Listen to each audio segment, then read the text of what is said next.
राधे राधे भक्तों, आज हम उस विषय पर चर्चा करने जा रहे हैं जो हर सांसारिक व्यक्ति के मन में कभी न कभी जरूर आता है, और वह यह है कि क्या मृत्यु के बाद हमें उसी परिवार में दोबारा जन्म मिलता है? क्या हम फिर से उन्हीं माता पिता, भाई बहन या बच्चों के साथ जुड़ पाते हैं जिनसे हमारा इतना गहरा मोह है?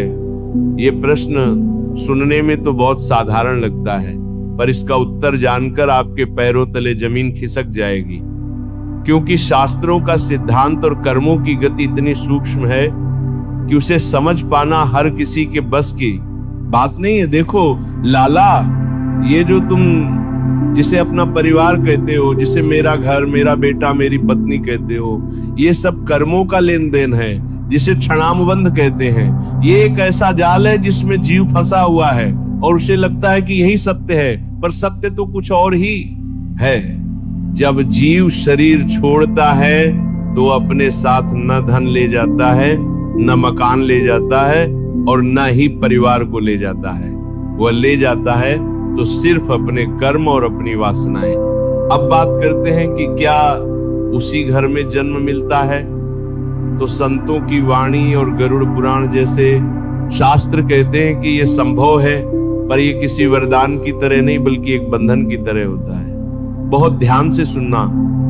अगर किसी व्यक्ति का अपने परिवार में बहुत अधिक मोह है और वह मरते समय केवल अपने बच्चों के बारे में सोच रहा है, या अपने घर की तिजोरी के बारे में सोच रहा है, या अपनी पत्नी के बारे में सोच रहा है, तो शास्त्रों में कहा गया है अंत मति सो गति, यानी अंत समय में जैसी मति होगी वैसी ही गति होगी।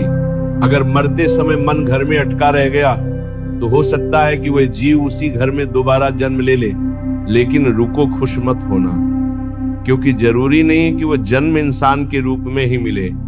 अगर मोह बहुत ज्यादा है और वासनाएं भोगने की है तो हो सकता है कि वह जीव उसी घर में कुत्ता बनकर पैदा हो जाए। आपने देखा होगा कि कई बार घर का पालतू कुत्ता घर के मालिक की तरह व्यवहार करता है या घर के बच्चों से बहुत प्यार करता है, तो हो सकता है कि वह पूर्वज ही हो जो अपने मोह के कारण उस घर की चौकीदारी कर रहा है, या फिर छिपकली बनकर उसी दीवार पर चिपका रहे जिसे उसने बड़ी मेहनत से बनवाया था, या फिर चूहा बनकर उसी अनाज को खाए जो उसने जमा किया था।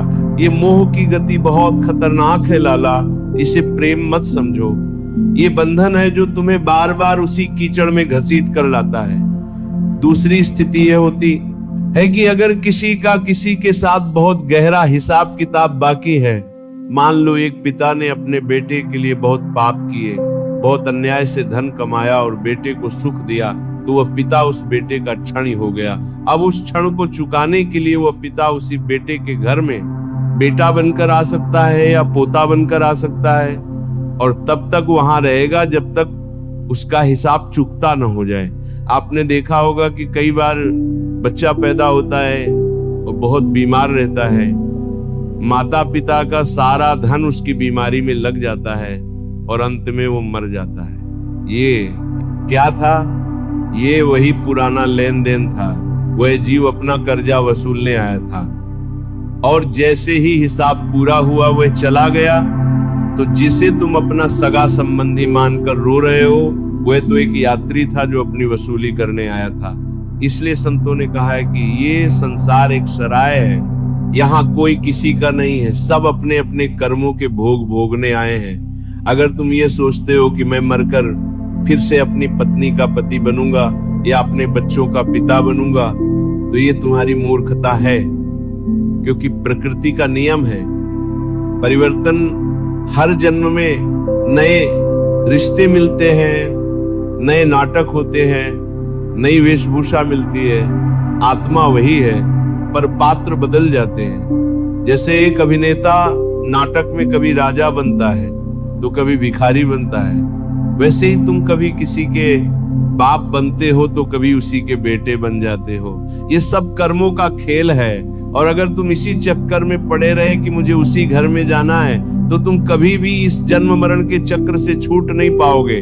और सबसे बड़ी बात जो हैरान करने वाली है वो ये है कि कभी कभी जिससे हमारा बहुत बैर होता है, जिससे हमारी बहुत दुश्मनी होती है। हम मरते समय उसी का चिंतन करते हैं कि उसने मेरा बुरा किया, मैं उसे छोड़ूंगा नहीं। तो इस बैर भाव के कारण भी हमें उसी के परिवार में या उसके आसपास जन्म लेना पड़ता है, ताकि हम उस बैर का हिसाब कर सके। कंस को देखो, वो हर पल कृष्ण का चिंतन करता था, भले ही बैर से करता था तो उसे मुक्ति मिल गई। पर अगर हम किसी साधारण इंसान से नफरत करते हुए मरेंगे तो हमें उसके साथ ही आना पड़ेगा।